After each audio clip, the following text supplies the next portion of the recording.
Hi, I'm Yue Xu. And I'm Julie Kravchik.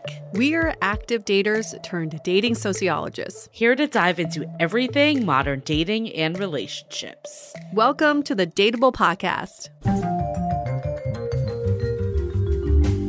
What's up, friends? Welcome back. We are back from South by Southwest, and I think we're still on a high, but not high in the sense of one of our friends thought we were literally high at the event. Yue's like, why is she messaging me about that? I'm like, I think I actually said that, but not in that context. We were just on a high of being so inspired creatively. That was our creative high. We were not smoking, eating, snorting, shooting, none of that, because it was such a natural high. This is, I don't know about you, Julie, this is by far my favorite event that I've ever gone to. It's a combination of a conference, music festival, film festival, comedy festival, and just some of the best networking a creative can do. So I've gone 2 years. Yue has gone longer. And we went in 2019. We were supposed to go in 2020, but you all know how that goes.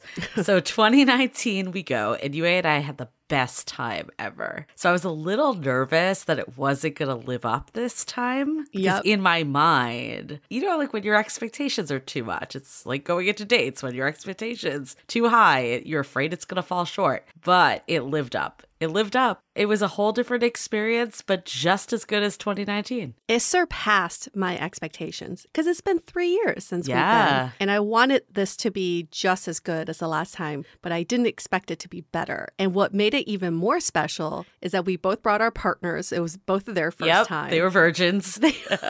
They also had a blast. We popped their cherry, their South by cherry.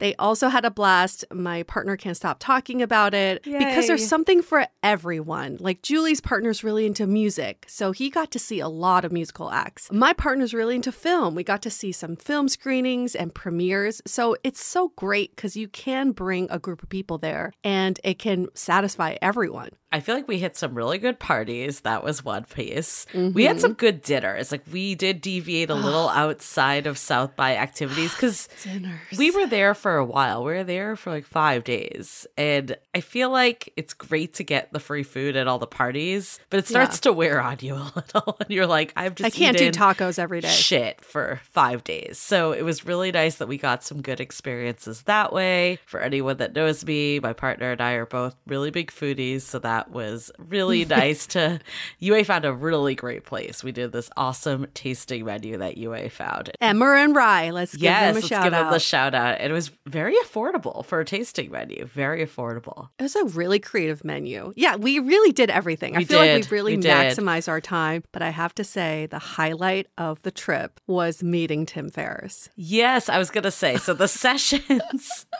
we did go to a lot of great podcasting sessions. We also have some other projects in the works that we were able to go to related content around those that are taking the Dateable brand into other types of media. We will stop there for now until we could reveal more, but we were able to hit that stuff too. But the best part with the Tim Ferriss one is, you know, Tim Ferriss he's a podcasting icon, I would say. When I think of like someone that is podcasting, I think of him and Dax Shepard. We did get to see both of them. But Tim Ferriss, we went to his talk, which was amazing. And then we went to another event that was like a networking lunch type of thing. And we went inside and Yue was like, is that Tim Ferriss? I think it is, sitting by himself. I don't even think he was there for the event. He was just happened to be at that restaurant in a corner by himself eating lunch. And I'm sure he didn't want to be bothered, but I couldn't help myself. We had just seen him at his panel. We were on such a high, a natural high from that there's no way we couldn't have approached him. I'm glad we did. And we took a selfie with him. And he was super nice. You know, we told him about some upcoming projects. We told him about Dateable and he was very supportive. You never know with some of these people how they're actually going to be in real life. It was nice of him to take the second to talk to us. He didn't have to do it. He could have brushed it off. His only request was, don't post this photo immediately because I don't want a bunch of people coming here. What I really took away from his session was his the question was, how have you succeeded in podcasting? And his answer was endurance. Yeah. And I truly feel like Julie and I have been able to grow with Dateable. It's solely for the fact that we've been around for 7 years. We can keep doing this and we want to keep doing this. We've cited this before. Most podcasters, 90% of podcasters drop out after the first year. So imagine that. We do say everyone does have a podcast, but very few last for more than a year. Yeah. And speaking of interviewing, I learned something very interesting about UA on this trip. You thought I was going to forget it. I'm like, I'm bringing this up on the intro. I cannot forget this. So I've known UA for close to 9 years at this point. Yeah? We're getting on 9 years, almost a decade. We have to have a decade party, by the way. So let's do it. Julie and UA's anniversary, 10-year anniversary party. It's coming. I love that idea. So anyways, we are at this registrant lounge, which is basically just where people from the conference go and get some drinks, some food, etc. And UA and I get there and she's like, I think I know that guy. He looks really familiar. I think it's someone I worked with. And she pulls up his photo to see if I agree that this is the same guy she's thinking. A very old Facebook photo. Yes. Okay. And it was like someone you worked with 10 years ago, right? Or something. No, 15 plus. Yeah. I was like, there's no way because I've known you for almost 10 years. It's probably like 20 years ago. It's going on a long time here. So she's pulling up his photo. As I'm looking at it, I see him walking over and I'm like, I think it's him. Like he's coming over here. And the irony is he was not sure if it was UA either because his confirmation that it was UA was her pulling up the photo to confirm it was him. No, it's a wild experience because if you haven't seen someone in so long and you knew them when they were in their 20s, and now we're in our 40s, like people could look very different. Totally. So I didn't want to mistaken him for someone who I thought would be him. So glad it was him though. Yeah, and also it's out of context a little. Yeah. You're not expected to see them. So he comes over and I feel like I need to say this, but I want you to tell the story. But he basically was saying to his friend that he was unsure if it was UA. And he drops that he actually knew UA under a different name. Delia? Yes. Was that what it was? Delia? Dahlia. I keep mixing up UA's fake name. Dahlia. And he was saying how he knew UA as Dahlia until she quit her job and she revealed her name was UA. And I was like, what the fuck? So she told me this story. And then she revealed that her partner of 5 years knew her as Dahlia for a full year. Guilty. This was so shocking to Julie. And I feel like I've told her this story, but maybe not in detail. It's true. You told me that you've sent out resumes. So you said that you sent out 3 resumes because it was in the recession to try to see how you could get a job. What was it? UA, Tiffany, and Dahlia. Yeah. I knew that part. I didn't know you proceeded to tell your coworkers for a year that your name was Dahlia. But I guess it makes sense because I'm thinking of the TV show Younger. It's like once you've committed to the lie, you got to keep going. What I didn't realize is that you didn't tell your partner that you ended up being with for 5 years. For a year. I could maybe see a month because you explained it, right? Match.com, like you used a username. I can see a month, but a year, I can't wrap my head around it still. Listen, back then I was in my early 20s. I was straight out of college. I felt like I was living this, I was getting a renewal on life, basically. And I thought, why not try this new name and live this life? I wasn't going to stay on the East Coast forever, and I could have this temporary name and a temporary life as Dahlia. And when I met him on Match.com, I was like, who knows how long this is going to last? Maybe a few weeks, a few months. I'm just going to go with Dahlia. And then a year later, I was like, yeah, maybe this is more serious than I thought. Maybe I should reveal my real name. But you said it. You were like, whenever he went out with my coworkers, they all called me Dahlia. So it wasn't weird. But I'm still confused. When he went out with your friends, they knew your name was UA. I never had him meet my friends who knew me as UA. I had a few college friends in New York at the time. I never mixed the two groups. That's also weird. I'm so weirded out by early 20s UA. I, too, am weirded out by my early 20s. And it's a part of my life that I kind of blacked out on until we met up with my friend Cairo, and he reminded me that he knew me by a different name. I think he still doesn't know how to say my real name till this day, because he's never called me that. And I've had a lot of old co-workers from New York say that to me. They're like, I don't know what to call you, so just tell me what I should be calling you right now. I think he was expecting that I knew this story, though. Like, he was not expecting for me to just be like, what the fuck? Julie was in such a state of shock. She could not stop talking about it after we left that place. And I guess in hindsight, I'm like, yeah, that's a little fucking weird. But to me, I was like, yeah, that's what happened. Yeah. We went to another party after, and my partner met us, and I told him the story. And I'm like, what the fuck? Anyways, I want to give a shout out to some of the other great people we also saw. We were able to connect with 3 past guests that were at the conference. Great. And, we kind of knew they were there, but we didn't have plans to meet up. You just get so busy when you're there. Like, I feel like I wanted to meet up with some people that lived in Austin, and you get really sucked into it. And I feel bad. I'm going to have to explain this on Monday, but it's really hard because you just get sucked into this vortex. But I'm really glad we got to see Jeff Harry, who is our episode on making dating fun again. I saw, actually, Yue and I split the last 2. I saw Erin Rachel Doppelt. We actually met her at South by Southwest in 2019 at the Podcasters Meetup. We had her back in season 9, I looked up. And she had a great episode. So if you're a newer listener and you might not have been here from season 9, go back and listen. It was called Vagina Tingles. I remember when we got on the call, we didn't really know what direction it was going, and it went down a great path. She's so incredible. She's a therapist, but also lived in Asia for a long time. So it's like East meets West. And she's very insightful, healer type. She has a lot of really interesting story and background. So we saw her, and then Yue saw Minji, who was on season 8, I believe. I Date Me First. That was a really popular episode we did. And she's wonderful, and she wants to have us back on her podcast. So we'll do another swap very soon. Some of our favorite people and guests in general. Yes. And Yue and I went to an incredible podcasting session. Incredible. We just laughed and we were like, holy shit. We've been doing this for 7 years, but we've learned so much in this hour and a half that we didn't even think was possible. And this episode is not sponsored by South by Southwest, but we wish. We wish this episode was, because we are going to keep going back. If you have any questions about the event, you've never been, you've thought about going, we can talk on and on about this, but feel free to DM us. We'll give you all the deets. It's our favorite thing ever. Yeah. And I think this segues actually into our episode this week. If you're not on our newsletter yet, this is the call out to get on. But we were so inspired by one of the sessions we saw with Dax Shepard and Kristen Bell. I would say overall we weren't necessarily inspired by the session, but there was it was about diapers, which was very interesting. Not what we thought we were getting into. Very misleading.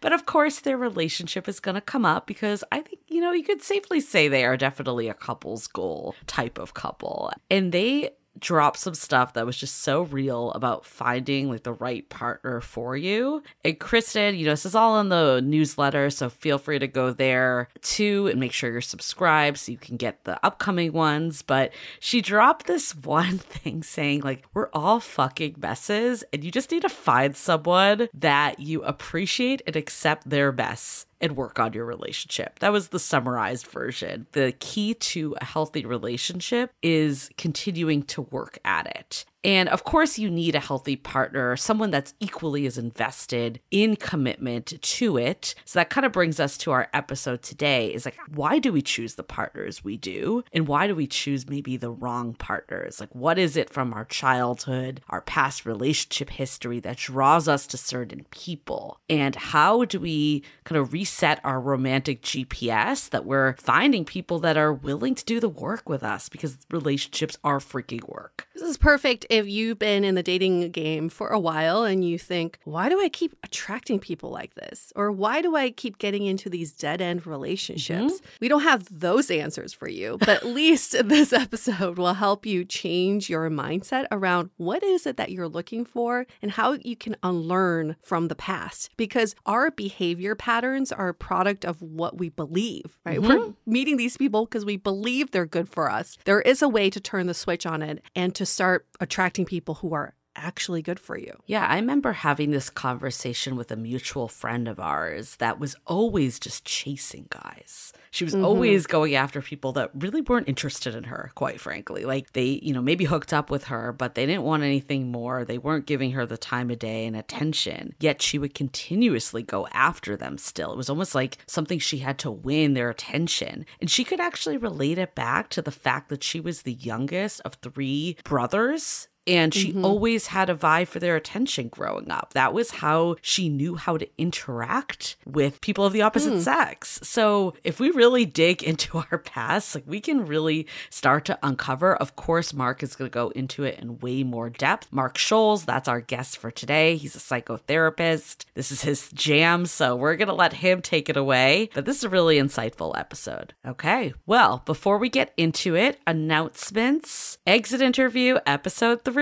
Has gone out. This is a good one. This might be a member of our community in our Facebook group. That is our guest. I'm not sure how much people want to get revealed, but it's a really freaking good episode. My partner actually listened on the plane back from South by Southwest. He's listened to all 3. What a great boyfriend. What a good boy. This was his favorite one of all of them, he said. Hands down. He loved this one. And I think this one was about can you be too in control of your relationship? We always talk about being intentional, but can you take that too far? The answer is yes, as we learned from this exit interview. So we'll leave it at that, but this one was really good. I think a lot of people are going to resonate with this one. So I love this format. A lot of my friends have been messaging me just saying how they love these episodes because they're kind of like gossipy drama, but they teach you something at the same time. And I'm like, it does feel like a reality TV show a bit. If you're new to our show, just a reminder, Exit Interview is a different podcast that we're doing with iHeartRadio. You can search for it on any platform. Just type in Exit Interview. There we go.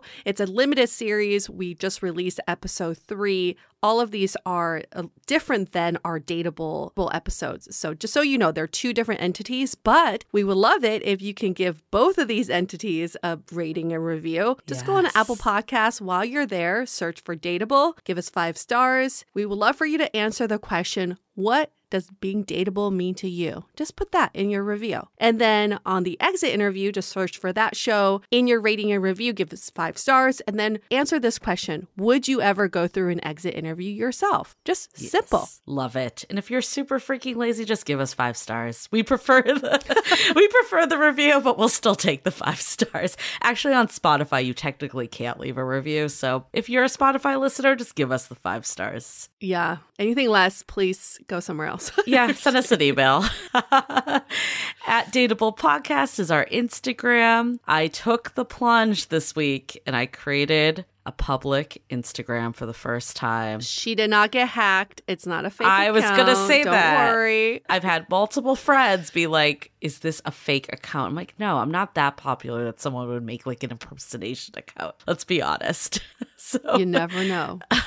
At Julie Krafchick is my new handle. I will be phasing out the other ones. So if you are on there, please come over here. And if you're not, because I haven't been public, I'd love for you to follow me. And of course, you can keep following UA, or if you haven't followed her yet, at NonPlatonic. Okay, before we get into it, let's hear a message from our sponsors. Spring cleaning and organizing your space isn't the only way to get a fresh start this season. This spring, take care of your mental health. At forhers.com, you can get access to real medical providers who can prescribe trusted anxiety and depression medication if it's right for you. The process is 100% online, including unlimited check-ins, provider messaging, and support along the way. Plus, to make things even simpler, you can get your first month of treatment for just $25 if prescribed. To get started, go to forhers.com/spring. That's forhers.com/SPRING. Look, I know that for some people, getting access to proper mental health care is stressful. Get started today at forhers.com/spring. That's forhers.com/SPRING. Offer only available if prescribed. Prescription products require an online consultation with a healthcare provider who will determine if a prescription is appropriate. Subscription required. Additional restrictions apply. See website for full details and important safety information. This episode is made possible by Drizzly. Color clashing's in, crochets are trending, and Y2K fashion is back for who knows what reason. But your favorite drinks never go out of style with Drizzly, the #1 app for alcohol delivery. Drizzly has you covered with the largest selection of beer, wine, and spirits delivered in under 60 minutes. They won't judge you for drinking last season's cocktails. Maybe you can't be talked out of participating in the 2000s revival, but at least they can get you out of wearing those jelly platforms to the corner store. With Drizzly, it's easier than ever to find a timeless classic or shake it up with something fresh. Need something special to impress a trendsetter who has it all? Give the gift of drinks with Drizzly, because you can't buy wine the wrong size. It's a no-brainer. Download the Drizzly app or go to drizzly.com. That's DRIZLY.com today. Welcome to BreezeLine, where you'll say, ta-ta, T-Mobile, because we have 99.9% network reliability, and they don't. That's right. Time, weather, or even streaming in a basement won't affect our superior service. That's because we have real internet, backed by our fiber-powered network. And T-Mobile, well, they just have a 5G cellular network. So for a limited time, find your perfect speed with prices starting at $19.99 a month for 24 months. Terms and conditions apply. Go to breezeline.com to learn more. The Venture X card from Capital One gives you premium travel benefits, perfect for seeing Taylor Swift The Eras Tour. Presented by Capital One. Ooh, I do love her. Earn 5 times miles on flights and 10 times miles on hotels through Capital One Travel. Enjoy your stay in Suite 13. Whoa, 13? That's Taylor's lucky number. The Venture X card from Capital One. What's in your wallet? Terms apply. See CapitalOne.com for details. Okay, let's hear it from Marc Sholes.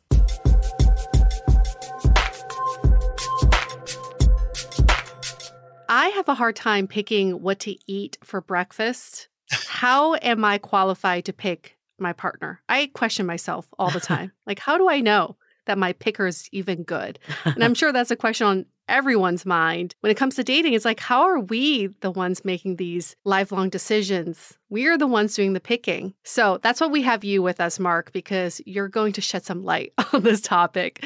Mark is a New York City psychotherapist with 35 plus years of experience. He's also a board member, faculty, and supervisor at the National Institute for the Psychotherapies, a leading training institute for psychotherapists, and a former associate editor of Psychoanalytic Perspectives, a journal of integration and innovation. He's also the author of the popular book, Reset Your Romantic GPS, Why You Steer Toward the Wrong Partners and How to Change for the Better. Welcome, Mark.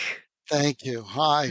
Thank you for having me. And who is Mark? He's in his 60s, lives in New York, originally from Westport, Connecticut, and he is married. Well, let's start with that. We talked about the picker. People say that all the time. My picker is off. I picked the wrong people. Is that an actual thing? Yeah, it is an actual thing. The truth is we learn about our relationships very early in life. It's a kind of language we acquire, how to be attached to others, particularly our caretakers. And that kind of language, depending on the security of those attachment figures or the insecurity of those, kind of laid down a kind of GPS in our psyches. It's the language we learn around connection. The more we're aware of that language, the more choice we have to move our decisions from a reflex to a choice. So why do we pick the wrong people then? Why is it that our picker is off if that is how people feel? We're not really picking the wrong people. We're picking what we know. And really, often we kind of pick the similar kinds of people who originally, for lack of a better word, failed us in attunement. And we often pick somebody in the hopes of trying to master or fix that kind of early trauma or that early disconnection. I know that sounds like an oversimplification, but there's a lot of truth that goes into that. You say oversimplification. I actually think that was a very complicated statement. Can you break that down for us? How is this related to trauma? Yeah. So let me just very briefly say what a secure attachment is early in our lives.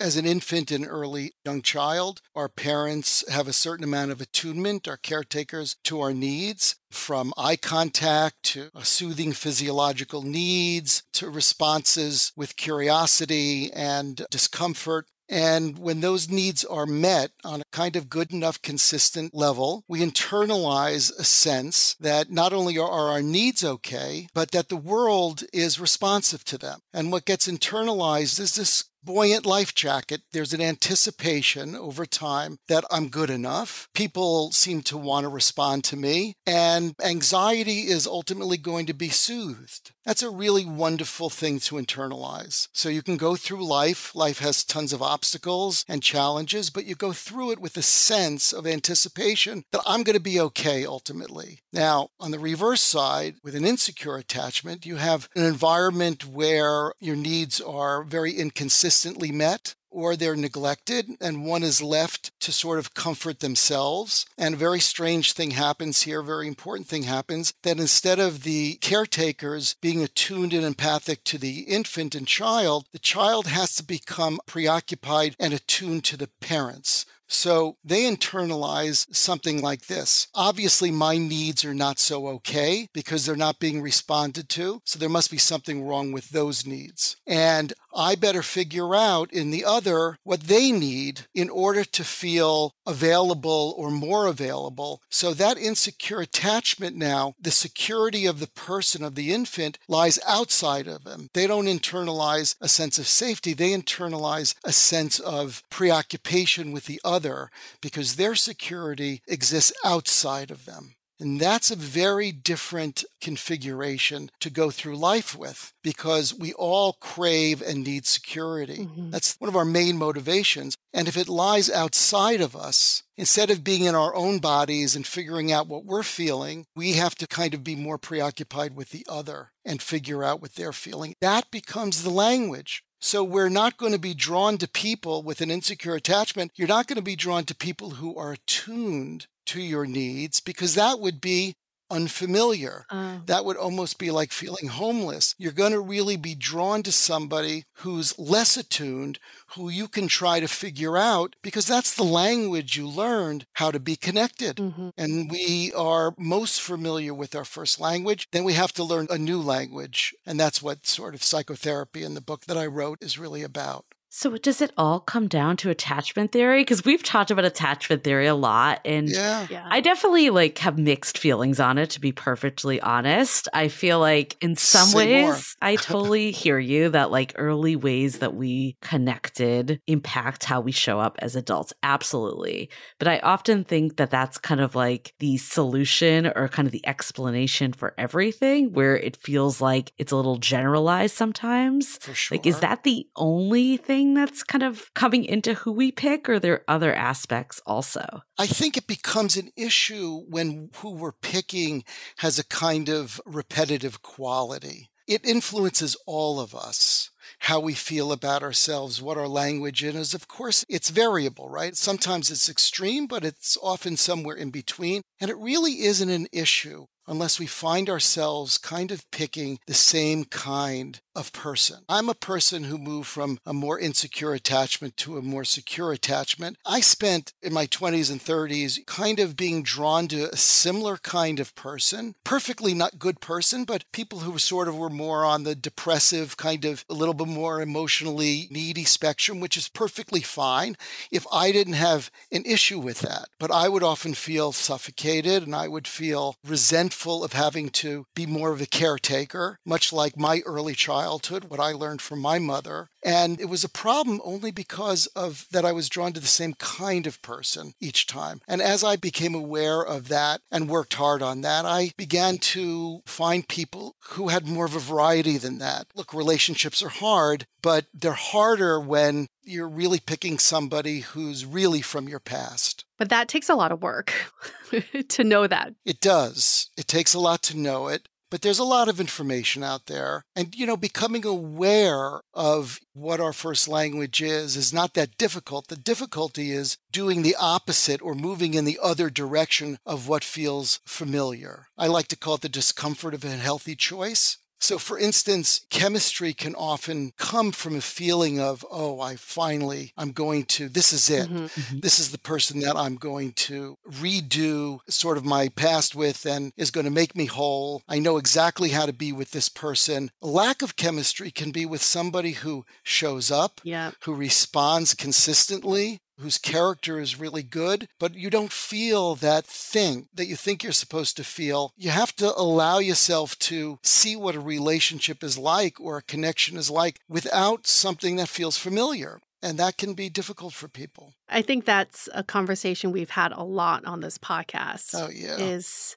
when someone's doing all the right things, so many daters chalk it up to no chemistry. There was no spark. Yeah. We're just not compatible. But they're doing all the right things. Yep. But we also have to decipher if that's really the case. There's no chemistry, or it's just something you're not used to seeing. It makes you uncomfortable. For someone who is just getting into this kind of work, how are they able to separate when someone's not good for them versus when someone is actually good for them? They're just not recognizing it yet. That's a very good question. And for instance, this can either be friends or patients of mine. The person, you can often detect this when a person is dating and they're much more focused on the person who is inconsistently responding to them than the person who's consistently responding to them. You have to sort of step back and notice, is this good for me? Although it feels like it's got a kind of spark, how come it has a spark? To be able to self-reflect is one of the most important things to do. And you can do that with people. You can do that with food. You can do that with exercise. You can notice what your relationship is to any craving. And instead of just kind of going into a state where you follow it blindly, you begin to sort of notice, oh, I'm having a craving. Oh, this person that hasn't gotten back to me is taking up most of my time. I have friends,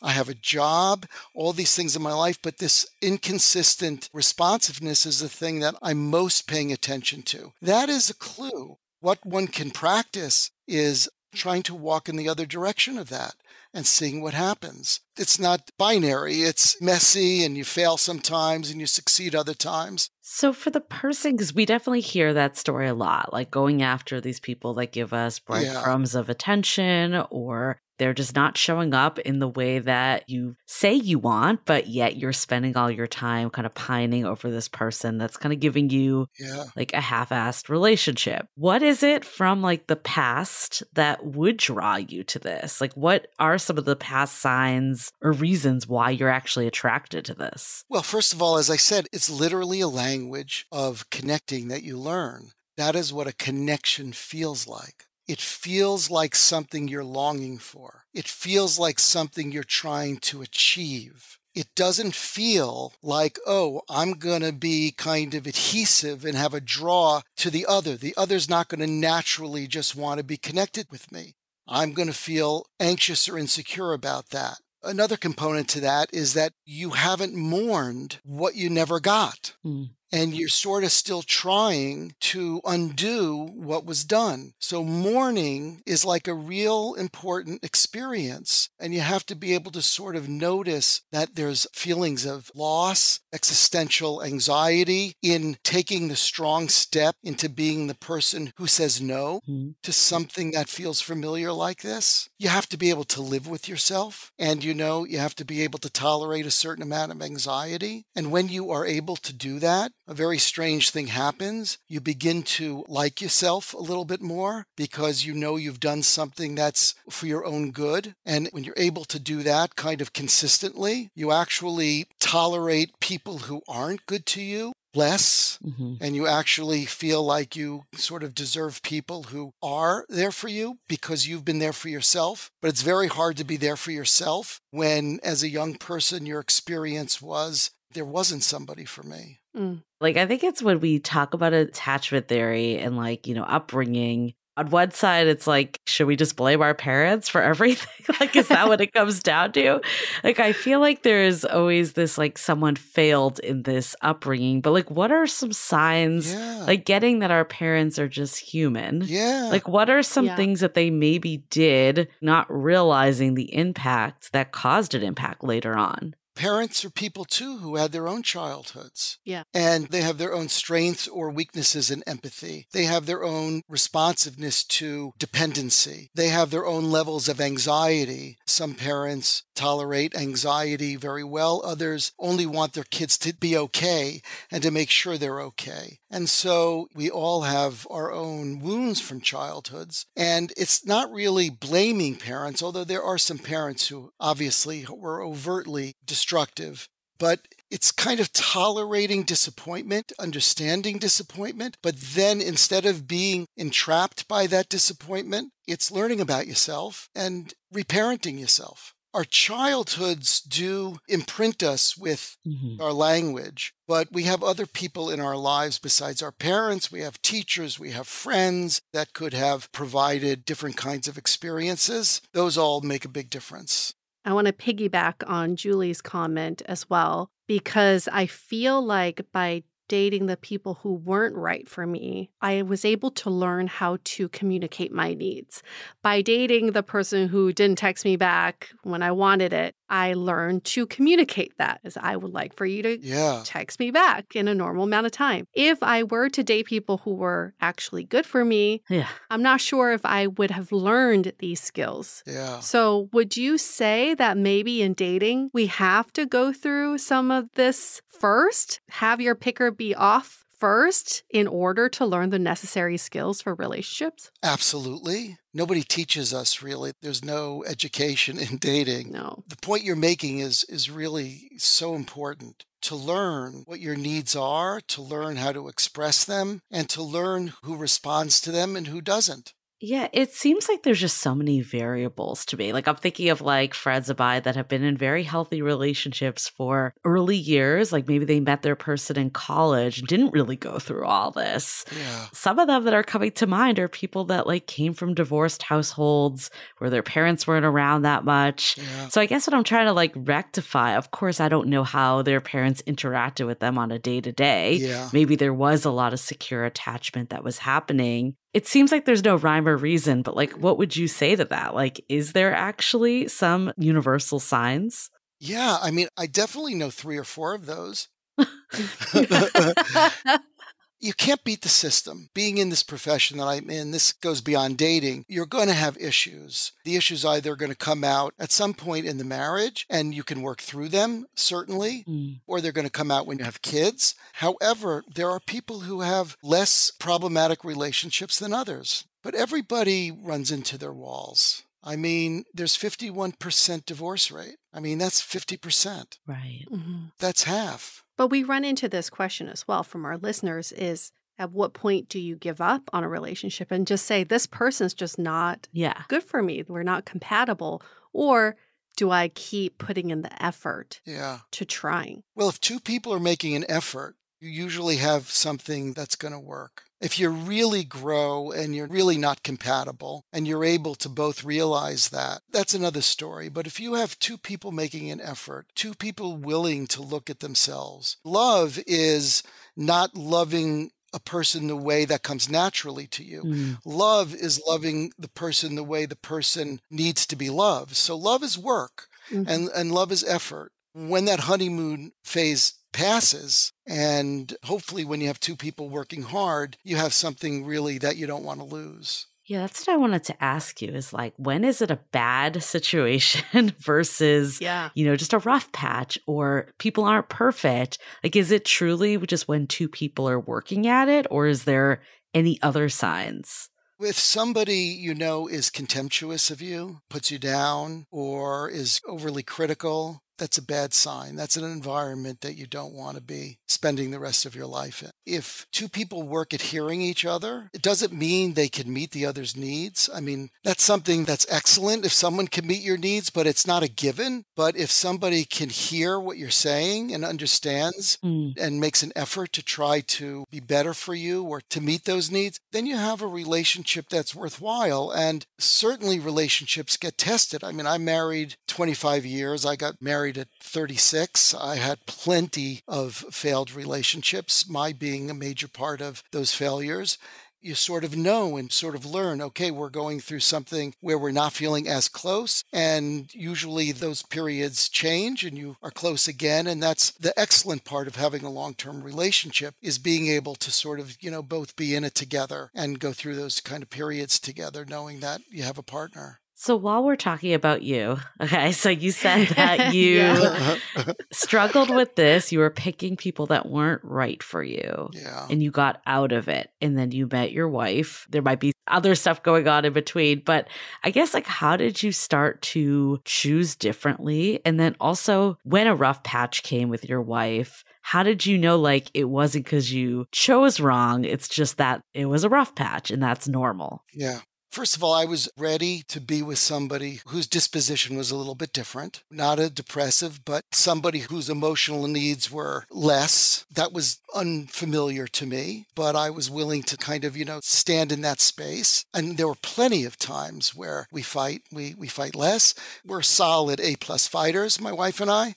And the fact that she's a good fighter actually is helpful to me because she doesn't wound easily. So I don't have to sort of be more preoccupied with her because she's tough. For me, what allows me to do that is it doesn't touch on my old patterns of feeling that I have to be super protective or feeling that I have to be more of a fixer. Those kinds of feelings for me left me feeling kind of more suffocated, not able to express my own anger or my own feelings I thought it would be hurtful. That didn't exist in this particular relationship. It didn't touch on the things that made me feel that I had to get out of something. Moving forward was much easier for me under those conditions. Had you been married before? I had not been married before, no. Okay. I had been engaged before. Okay. So what do you think it was from your childhood that was drawing you to people like this? And then, I guess that's the first question. So, I had a wonderful, charismatic, a very depressed,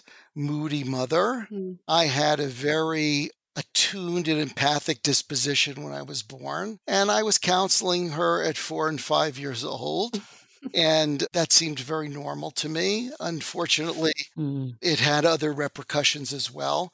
But that really was what it felt like for me to be close to somebody. Not all my friends, but for an intimate partnership, that's what it felt like. And so expressing my own needs felt like, first of all, that wasn't going to be okay. I sort of anticipated that the person wasn't going to be responsive to them. That was my own style. I learned at an early age. It made me a very good therapist. I mean, I was a psychology major and I learned how to be very attuned and empathic with other people, but it didn't help my personal life very much.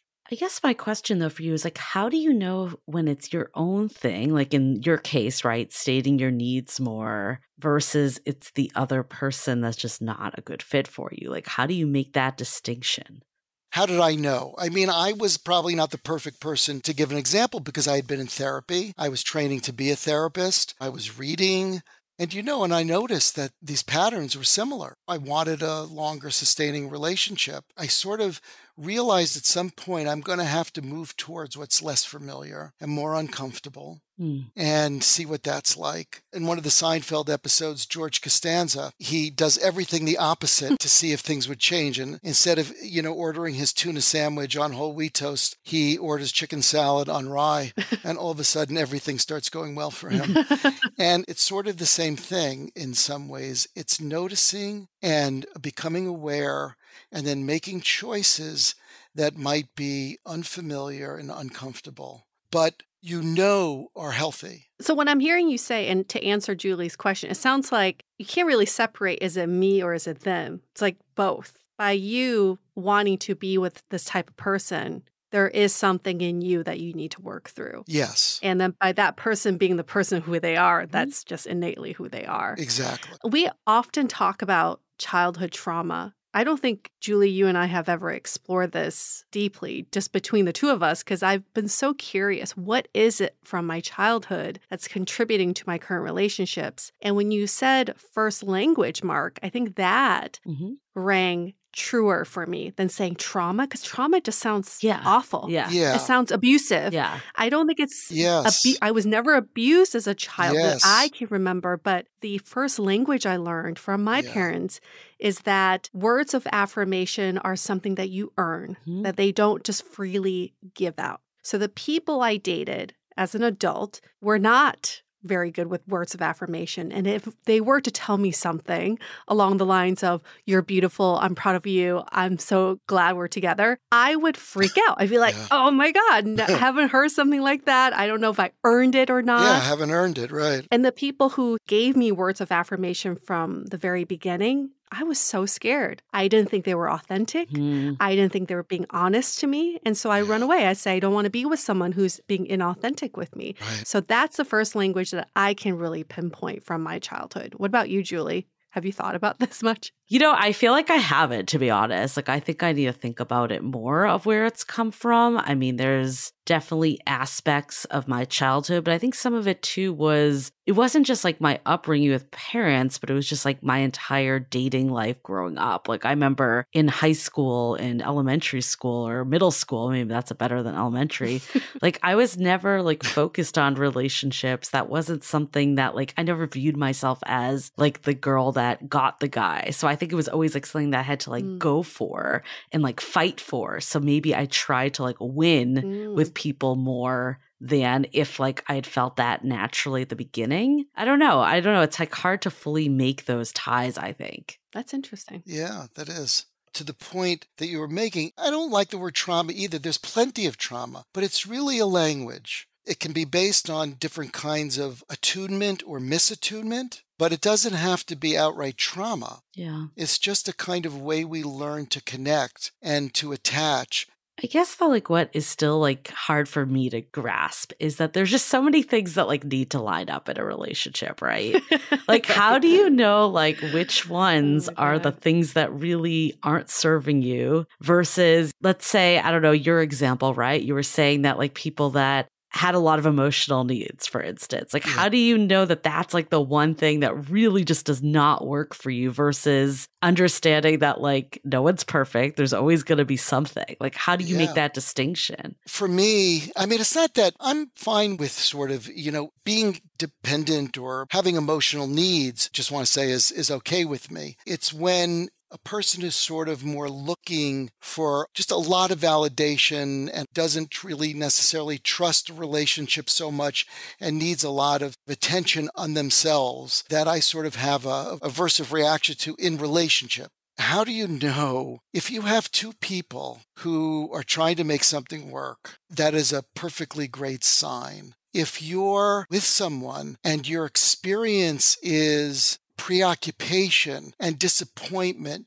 and frustration, forget about whether someone's late to a movie or, their habits. Those should not be deal breakers. But if you're feeling disrespected or you're not feeling listened to or you're not feeling supported, and those are feelings that you're continuing to move towards, and to have the strength to be able to notice why you're putting up with it and how to pull yourself out of it. It takes a lot of courage and awareness to do that for yourself. It does. What if you see that for a close friend who is just picking the wrong people and constantly putting him or herself in the same disappointing position? How do you help out this friend? You try to say something. Unfortunately, these kinds of situations can be very frustrating for friends. If it's the 90th relationship that's the same, friends begin to feel frustrated and begin to say, well, okay, there's nothing I can do. Often friends, they play the second fiddle and they can often not have as much contact with the person because they're so obsessed in the relationship. So friendships are often tested. But close friendships, you just have to sort of,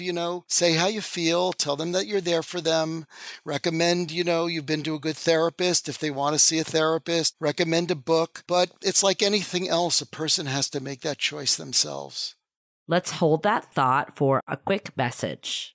This episode is made possible by Nux Active. Work hard, play hard, and slay through the sweat with Nux Active. Nux Active is high-performance activewear that doesn't compromise on the chic. Located in Los Angeles, their diverse women-operated team oversees every meticulous detail of the design process, from the first stitch to the last shipment. They channel positive planet vibes through a commitment to using the best organic fabrics and recycled materials as much as possible. Nux Active is active fashion that flexes and fits like a buttery second skin. Power through Pilates, dare to reach your HIIT goals, and strive for that extra rep in Nux Active. I've been wearing my new set for basically everything, from running errands to actual running. And speaking of running, run, don't walk over to nuxactive.com. That's nuxactive.com to check out the latest collection and energizing colorways. And as a gift to you, take 20% off your purchase with the promo code DATEABLE20 at checkout. Make positive moves with Nux Active. That's nuxactive.com and use the code DATEABLE20. Dates don't usually end with a satisfaction survey, and yet we rate everything in our lives, from Uber drivers to local coffee shops. So why don't we do the same thing when dating? We're here to conduct the ultimate romance review, featuring daters hungry for love who have agreed to call up old flames to gather honest feedback. Welcome to Exit Interview. He upgraded himself to business class while I was in economy. Wait, wow. What? There's feedback that will make you cringe. She could be a little bit hard-headed, like not reading the writing on the wall. And feedback that will make you swoon. When she said that she had feelings for you. I had no idea. Really? And maybe you'll learn a thing or two yourself about how you can be a better dater, lover, or partner. Obviously, knew I was going to learn something. I didn't expect this. Welcome to Exit Interview. Listen to Exit Interview on the iHeartRadio app, Apple Podcasts, or wherever you get your podcasts. So we've talked a lot about how do you stop finding the wrong people? Yeah. But how do you know the right qualities, right? How do you know when you found the right person? So, I coined a phrase that I like, although it's not popular, which is character over chemistry. Personally, I think it takes about 6 months to find out who you're dating. Mm-hmm. Unfortunately, you can also grow close to somebody in 6 months. So there is a dilemma. In about 6 months, you begin to kind of appreciate somebody's character. You see things in them. How do they treat people in a restaurant? How do they treat their parents? How do they treat their friends? What kind of decisions do you see them making? Character is something that I think has got to be valued more in dating and valued more than chemistry. I know you need some chemistry. Mm-hmm. But one doesn't need so much chemistry if they see in the other something that they admire and care about. So I feel like one of the things I've heard before, and I'm curious on your take on this, is that we choose partners because we're trying to heal our own wounds. Mm-hmm. And what I'm hearing for you earlier, though, is sometimes that's just our own wounds aren't really who we actually need to be with because it's just the way we know love and we know relationships. Yeah. What is your take on that? And how do you understand the difference between this person just not a good fit for you versus this is stuff you need to work through? I think the apple doesn't fall far from the tree often. Relationships are the best place for us to work out our stuff. They're the best opportunity with the right person. Our partners become people from our past. Relationships bring up unformulated experiences and sort of dissociated experiences, longings, all sorts of things. And when you have a kind of a good enough partner, it's somebody who you can work through those things with. No one's going to make you fully whole, right? You have to own your own self and your strengths and weaknesses. I often hear people after a breakup say, maybe there was something I could have done if I had just done the right thing. Yeah. If I had gotten it right, then the love would be coming. I can't stop thinking about them. Yes. I know they weren't really good for me, but I just need them to understand. I need one more chance. And that is a resistance to mourning. This isn't working. You have to be able to tolerate to mourn something. The ability to mourn and to move on is something one wants to learn how to do, and to be able to say yes to things that are good, and to be able to leave. A person with a secure attachment can leave a relationship that's not good for them. A person with a more insecure attachment has a very hard time leaving, even if the person is not good for them. Mark, specifically for you, looking back in hindsight, 40 years ago when you were dating, what are some things that you would have done differently? I would have dated people for less periods of time. Oh. Instead of, I was sort of more of a serial monogamist, like 3 or 4 year long-term relationships, but I think I was in them for much too long. I would have talked to my mother and I would have tried to have her go to therapy instead of me be her therapist. I would have dated and explored different kinds of people that brought out different parts of me, to learn from the dating, to learn what's really good for me, that I like, that I don't like, to be with people outside what was familiar to me. We did an interesting episode a while ago it was with a doctor that talked about positive intelligence. And one of his things that he talked about is like how we sabotage our own relationships. And what attracts you to someone ends up being the thing that bothers you the most about them. So like, for instance, you have someone that you think is like chill, laid back, and that's like what gravitates you to them. But later on, it annoys you that they can never make a decision. They never want to initiate anything. How do you decide that like them not making plans is enough for you to say like, this person isn't good for me? Some people know early on what they like and what they don't. But some people, it could be that they're anxious around people who are more independent and who have their own point of view. And they might be frightened to be with somebody who doesn't need them to be in control and to be the one making plans. So they're attracted to somebody who's chill and allows the other to make all the plans. But 6 months into it or a year into it, they're feeling resentful and bored. Now, they chose to be with this person. Mm-hmm. What they didn't take into account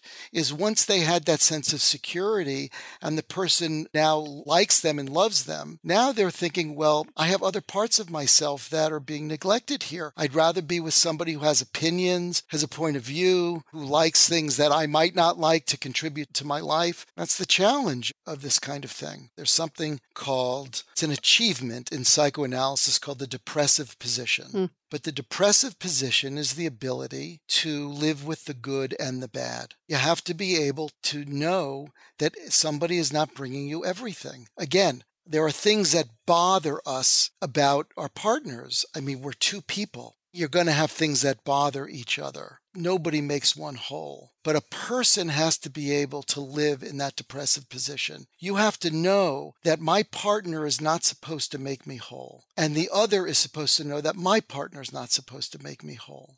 There are a lot of people out in the world who are looking for someone to make them whole. Since nobody can do that, you begin, the minute you realize this person's just a person and it's just a human being who I'm with, and they're not going to make all of my wishes come true, there are people who then begin to pull away from that reality, and that person's really not ready to be in a relationship. You have to have matured to a place where you know the person you're with, you love them, but you have to be able to live with yourself. It's an unfortunate name, though. Depressive position. It is. I'm not sure if I like that. It comes from early infant research in which the infant learns that the person who's feeding them is the same person who is sometimes not available. They have to tolerate that it's not all good or all bad. They learn to tolerate that in between, that the person who I'm dependent on is good enough, but I don't have control over. We don't want anybody thinking that this is the same thing as settling. I can already hear some of our listeners being like, okay, my future is just to settle for good enough. It doesn't sound that exciting or hopeful. And I do think a lot of people in relationships or when they're dating someone good enough, they think, could there be someone better? Right. Yeah. Could there, better compatibility out there? Am I just wasting my time with this person? But what I'm hearing you say is if you spend more energy and effort working on making this relationship work because both people are open to it, it is worth that effort to also know that you will be disappointed from time to time, and that is okay. In the next relationship, you're also going to find areas of disappointment. Mm-hmm. Yes, exactly. I mean, look, it's good to be compatible, but if you're able to express your needs and the other person is able to hear you and work on things and the other person can do the same, what you have is you take the risk of being known and you have a deepening connection with that person. That deepening connection is much better than good enough. I don't mean that you should settle for something that's good enough. You should settle for something where you have a partner who has your back and who's there for you and who stands behind you with your own good and bad, with the things that are good about you and the things that are not so good about you. So what advice would you have for someone right now that feels like they kind of like have a type that they keep gravitating to that they know is not right for them? How do they get out of their own way? They could pick up for $15 a copy of my book, How to Change Your GPS. They can Google any kinds of attachment theories, or they can talk to friends. I mean, one of the positives about, if there is any, about COVID is that mental health has become a topic that's totally okay to talk about. You don't have to go very far to, like your podcast, I'm sure, talks about this kind of stuff. The reason I am interested in this topic and the reason I work with patients and wrote this book is to introduce people to this idea so that they can learn about themselves and begin to make choices, not just to have reflexes. Yep. And so I would encourage people to do 5 minutes of mindful meditation, to begin to sit with themselves, to begin to take time just to go inward. Try to figure out, does this make me happy? Yes, it might be familiar, but does it make me feel safe? And does it make me feel secure? Those are two things that are necessary in order to blossom. Well, I mean, this conversation has been so insightful. I think my biggest takeaway in general is understanding yourself. Like we've talked about this many of times, but like understanding where you come from, how you were loved. I love the initial language that you had with love and how people showed you love. Yes. It's so important to understanding yourself. And I think from there, you can know your needs and then realize if the person that you're with is meeting them or not. And if you find yourself in this pattern of feeling like it's the wrong people, I mean, I think ultimately the choice does come down to you. And yes. I like this George Costanza analogy is like, could you try different things, you know, see what else could work, like date like Go a scientist. in the opposite direction. Yeah. Exactly. I'm just learning that you only know what you know. And we've talked about this in previous episodes, but it's just so prominent in dating is that we only know what we know. So that means we shouldn't be too hard on ourselves for having the wrong picker because we're only picking based on what we know from the past. Exactly. But every decision we make in dating also helps us learn to be better that next time when we're picking. Exactly. So if we're learning from our picking choices, then at least we're progressing forward, right, in our love lives. I like this level set of, is this person good for me? Does this person make me feel safe? And does this relationship make me feel secure? These are very good questions to ask. And we always say dating is like one big social experiment. How can we really say the person we've picked is the right person? We won't know till we're on our deathbed looking back and saying, yep, picked the right person. I know people who've been in 20, 30-year-long relationships and at the end go, that was fun while it lasted, but, you know, I'm ready for the next person. So we don't have to focus too much on the picker. It's really on how we make an effort in a relationship to make it work and learn from those relationships.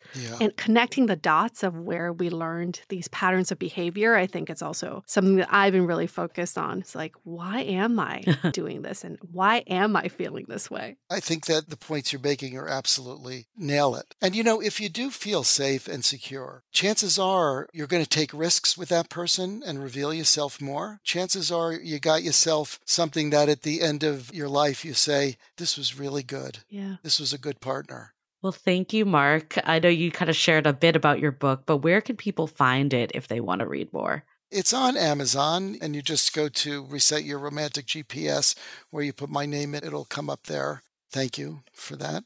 If people want to find out more about you, where can they go? They can go to Mark Sholes, lcsw.com. I have an Instagram, Romantic GPS. I'm happy to get back to people and guide them. If anyone is looking ever for therapy, you know, for therapists, I'm happy to be contacted. Great. Thank you, Mark, for your time. Thank you, guys. You got me talking about myself a lot. I think you guys are the therapists on this one. We are very nosy, but in a good way. We want to know what makes Mark Sholes today. Well, we are so grateful for your time today. And for all of our listeners, we are grateful for your time. Thank you so much for listening. For us to get guests as wonderful as Mark, your ratings and review really matter. So go on Apple Podcasts, give us 5 stars, write something nice about what you learned from this podcast. We learn something every time. So I can only imagine how much you are learning along the way. So again, ratings and review matter a lot. And on that note, we're going to wrap up this episode. Stay Dateable. The Dateable podcast is part of the Frolic Media Network. Find more podcasts you'll love at frolic.media/podcasts. You can follow us on Instagram at Dateable Podcast and visit dateablepodcast.com for access to all the episodes and our premium programs. Also, make sure to subscribe today if you haven't already on Apple Podcasts, Spotify, or your favorite podcast platform, so you are the first to get all the latest episodes. And most importantly, stay dateable.